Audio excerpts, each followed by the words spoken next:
Finally, I have been waiting for this for a very long time. 2K just dropped their patch 4, so let's break it down.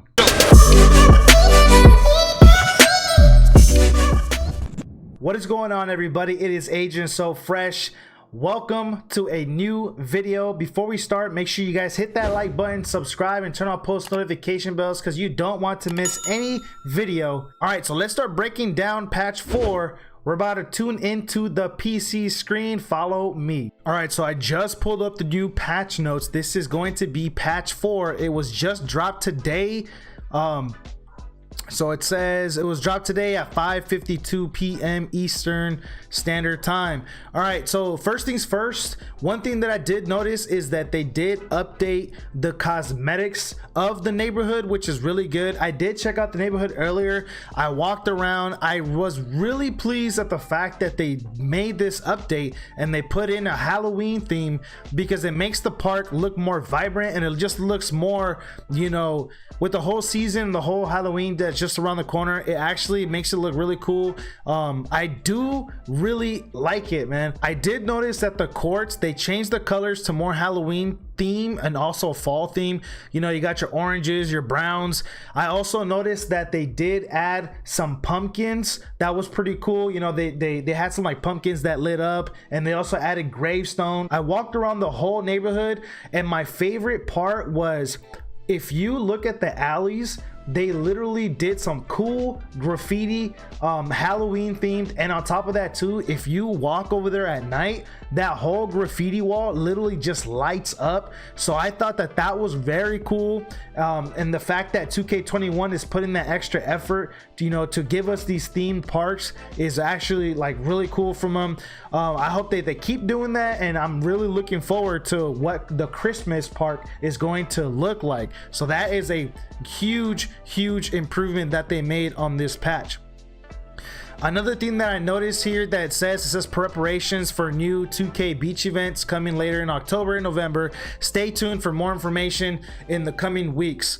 That's really cool because they are going to be doing more events. Hopefully, just by this statement, it means that they're going to be doing themed events, you know, like being able to see these themed events. Like I think that would be really awesome, especially like, let's say you walk into a tent to do a 3v3 event, and then, you know, when you load in, like you're like a ghost, you know, or like somebody's a zombie. That would be really cool if they have themed events like that. Like on Halloween, they'll do like a 3v3 event. You know, you load in, and then, like I said, your teammate will turn into a zombie, you'll be a ghost, or whatever the case is. You know, it just randomizes, you know, you just turn into monsters. I think that that would actually be really cool. I'm not even gonna lie, I think that that will be really cool. So that's going to be the cosmetic side of the update. Now let's get into the meat and potatoes. I'm mainly going to be talking about just the park. I'm not a my career player, I'm not a my team player. The main thing that I want to focus on are the updates to the park. All right, so for the updates to the park is going to be these right here. Let's just read them off the top. All right, so it says adjustments to make a set screen movement more realistic. I think that that's going to be a dub. The reason why is because I'm hoping that with this patch, they made it to where you can't just be gravitated into a screen. I'm hoping that that's what they're saying, that they're updating, because I'm sick and tired of people just standing there holding a screen and my guy just gravitates to that screen and just gets stuck. And then we all know that pick dodger doesn't even work. So I just really don't like the fact that it does that. I haven't tested it out for myself, but once I get in the park, hopefully I can actually see more illegal screens, and on top of that too, like how they're mentioned, more realistic for screens and not being gravitated into the screen, because that is the most annoying thing in the whole world, man. So fixed content holes that led to inconsistent side step pull up jump shots. That's pretty cool, especially for everybody who's a shooter out there. There actually is a few inconsistencies, and there is a few more holes that 2K is missing. We're gonna be talking about that at the very end of the video, so make sure you stay tuned, because I'm going to be giving some inputs that people aren't even talking about that is broken in the game. So make sure that you stick around for that at the end of the video. So changes to shot aiming system that prevent modded controller. This is a very, very, very big one, because there are some people, if you've been sleeping under a rock, if you don't know, there's people out there that buy these modded controllers, where it's actually more like a modded pack that connects to your controller and it lets you shoot automatic greens. I believe it's called like a Cronus Zen pack or something like that, but basically it takes advantage of the shot aiming and it perfectly lines up the shot, so you don't even need a high, you know, shooting percentage to use it, and you can abuse it. All you do is just tap literally like one button and it will just perfectly center that shot each and every single time, which was breaking the game. So I'm glad that they did patch that. I am hoping, because the 2K community does have a way to maneuvering around the patches, and I know it's going to come up again. I know somebody's going to find out a way to move around this patch and still make that, you know, Cronus Zen glitch work. So I really hope that 2K is on top of their game whenever that glitch does come back and you're using their modded controllers. I hope that they actually fix it through a hot fix and we don't have to actually wait a month for a whole, you know, patch to drop, because that is honestly just going to break the game completely. So thank you 2K for making sure that you guys patch that, you know, and don't drop the ball. Make sure you guys are keeping your ears and your eyes open. If you guys see anybody cheating, make sure that you guys put your team together and then you guys patch it if it comes back. All right, so it says park dribble moves still perform with L3, now require Hall of Fame tight handles badge to use. Also disabled park dribble moves when calling for screens to prevent conflict, switch screen side function. That's actually really good too. Honestly, in my opinion, I hate the park dribble moves. I wish that I could just turn them off, but just by reading this statement right here, it's basically saying that you will only be able to activate the dribble moves if you have Hall of Fame tight handles badge. That means that if that's true, I'm not going to be running tight handles on Hall of Fame. I don't even run tight handles at all because I feel like it doesn't really work. But hopefully they updated the playmaking takeover, the playmaking badges. They haven't, I don't see them mentioning that in this patch notes. I don't know why whenever 2K decides to drop a patch, I don't understand why they don't put it in their patch notes. I don't understand why most of us have to just jump in the game and see what different animations or what different functions, you know, is with the game. I honestly, that's something that they got to do better, is just putting it in their actual patch notes so we know what it is that they fixed. They have been mentioning for a while that they were going to update that, you know, the ankle breakers and the playmaking takeover. I have another build, a slashing playmaker that has playmaking takeover, which I really want to use, but I stopped using because the playmaking takeover badge is basically useless. So I'm really glad that they did update at least a few playmaking things like this dribble moves. Like I said, for me, I just want to take them out of the game. I know that Agent dropped the video and he said there should be an option where you could just turn them off, turn them on, but just reading this black and white, it says that you need Hall of Fame tight handles to enable it. So I'm not going to be running Hall of Fame tight handles at all, unless all of a sudden these park dribble moves become really OP. So that is pretty much just the patch notes. It wasn't really that much. They did cover a few big things, like the shot aiming system is probably the biggest thing. All right, so now that we got the patch notes and we already broke it down, what I want to talk about is some things that haven't been mentioned in any patch notes, and I don't really see a lot of people talking about it.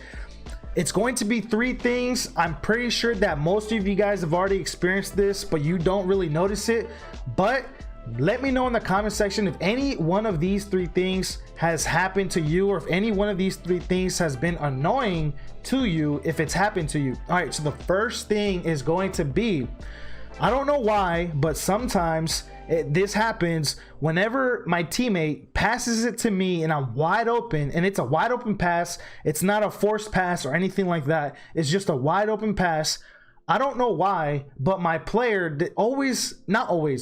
my player catches the ball and then drops it and then immediately picks it back up, and then it goes for a shot. And just by the fact that my player dropped the ball and picked it back up and I'm holding square trying to shoot the ball, it literally messes up my shot timing.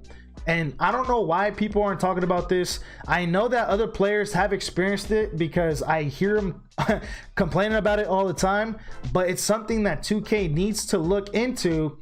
I understand if my teammate threw a forced pass, which was a bad pass that made me pick up the ball, but majority of the times when this happens, my teammate is wide open, I'm wide open, so there is no reason for me to catch the ball, drop it, pick it back up, and then shoot it. So 2K, please look into that, because it does happen quite often.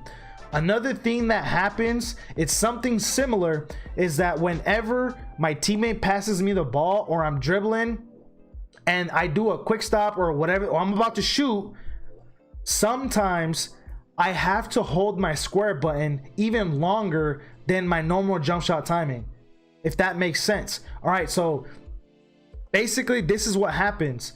Whenever I get a pass and I want to shoot the ball, it's like it takes almost a second for my player to recognize that I'm holding square before it shoots it. And I know some of you guys have experienced this. I get a ball and I'm holding square, and then it's like my dude doesn't even start the animation until a second later. Then finally it does the animation.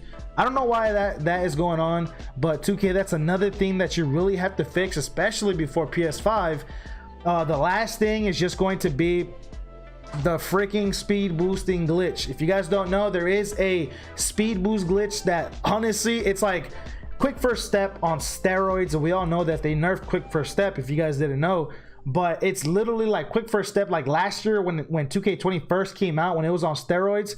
So in order for you to do this glitch, you have to do a moving crossover, then you use your left stick to take one step and immediately tap the turbo button, and your dude literally jolts to wherever it is that you want to go. Honestly, a lot of people are abusing this glitch.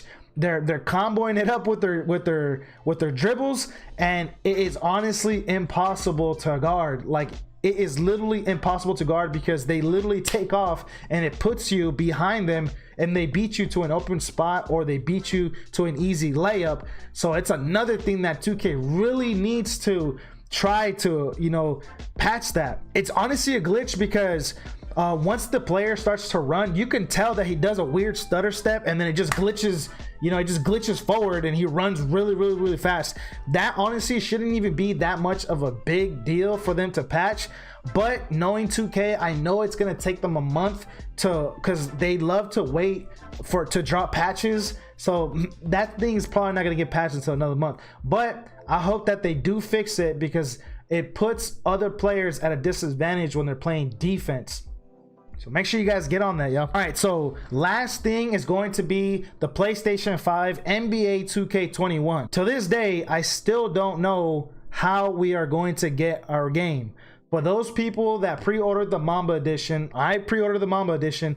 I haven't received an email. I haven't received a notification. I haven't received anything as to how I'm going to be able to download my free copy of 2K21. Well, it's not free because I already paid for it. But 2K, you gotta let us know. Let us know on Twitter. Let us know on wherever it is. I don't care if you have to mail me something in the mail. Just let me know what do I have to do to be able to download 2K21 when PS5 drops. And PS5 is dropping in November, and I don't want to hear it last minute. I want to know honestly within the next couple weeks of how we are going to be able to download our copy of 2K21 if we did the Mamba edition pre-order. That's going to be the whole entire video. Make sure you guys smack that like button, subscribe if you're new, and turn on post notifications. Don't forget that I live stream almost every single day on YouTube and on Twitch. Follow my Twitch at AdriansofreshYT. That's going to be the end of the video, and I'll see you on the next one.